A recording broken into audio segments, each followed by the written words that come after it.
Oui, c'est les deux dimensions essentielles, en tout cas de toute façon de tous des précédents discours que nous avons eus. Vous savez, notre Constitution donne la prérogative au chef de l'État de définir la politique de la nation. Donc, en tant que citoyen d'abord et en tant que représentant d'une organisation des entreprises, on est très attentif à ce qu'il va dire parce que il a cette prérogative, mais la Constitution ne dit pas dans quel cadre est-ce qu'il définit cette politique-là. Donc, ça peut être à l'occasion d'un discours.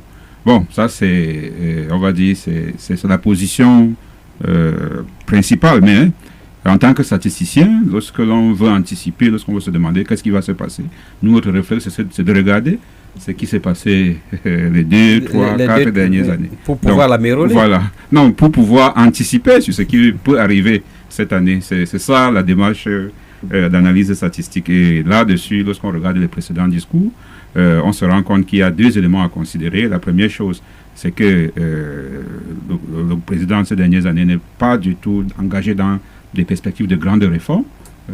Il a plutôt des positions, des discours plutôt qui synthétisent plus ou moins des informations que l'on a déjà, surtout également que l'annonce, son discours dans le timing, dans l'architecture institutionnelle intervient au moment où le budget est déjà adopté. Il avait déjà fait une circulaire de préparation du budget où il avait indiqué, il avait prescrit les grandes lignes que devraient suivre les administrations. Le Premier ministre allait devant la représentation nationale, a fait un discours de programme économique et social. Justement. Le budget a été adopté. Donc, plus ou moins, on sait déjà à 95% de quoi sera fait l'année 2025 au plan du déploiement de nos administrations.